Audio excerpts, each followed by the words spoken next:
Bon, merci beaucoup. Alors, comprenons que tout est énergie. Il est essentiel de savoir que l'espace qui nous entoure est énergie et nous affecte, bien sûr, donc d'une manière subtile, mais plus profonde qu'on ne l'imagine. C'est vraiment quelque chose qui nous entoure et qui nous affecte. Donc, ce n'est pas la même chose de dormir ou de manger vers l'une de nos bonnes orientations en fonction de notre profil énergétique, ainsi que d'être entouré de certaines couleurs, matières et formes en fonction de ce que l'espace demande énergétiquement, d'accord?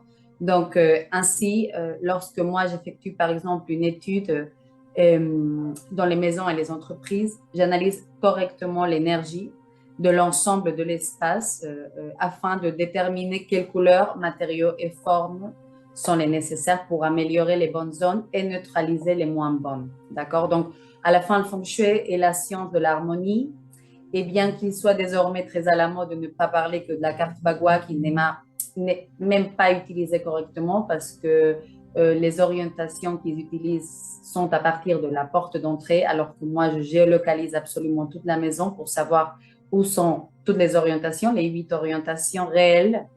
Et donc, on va plus loin. À partir des 4 écoles de la école classique de feng shui, on va plus loin pour savoir qu'est-ce qui se passe, pour analyser énergétiquement exactement euh, où on peut manipuler l'énergie pour nous. Et donc, à la fin, il s'agit d'analyser en profondeur chaque espace de la maison ou de l'entreprise pour avoir une vision globale de l'énergie et prendre la meilleure décision.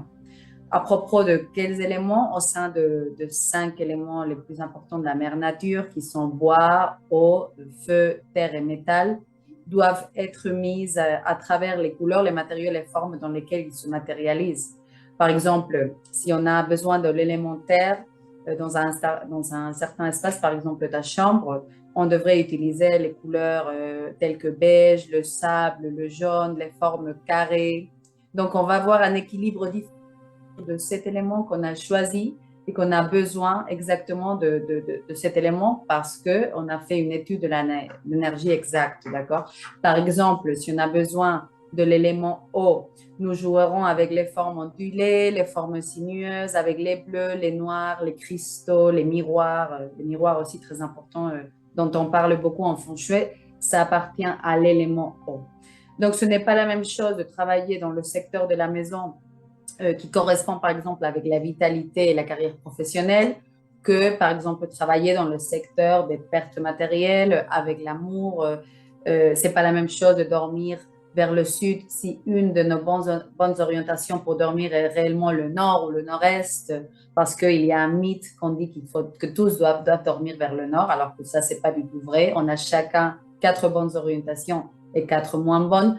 Donc, finalement, c'est une étude très personnalisée où on joue vraiment avec tous les éléments pour savoir qu'est-ce qu'on a besoin énergétiquement et en plus pour savoir où doivent dormir les personnes, où doivent travailler, quels sont, disons, les meilleurs espaces pour les utiliser en fonction des activités qu'ils doivent faire. Donc, c'est très intéressant parce que c'est une étude totalement ad hoc aux personnes qui y habitent.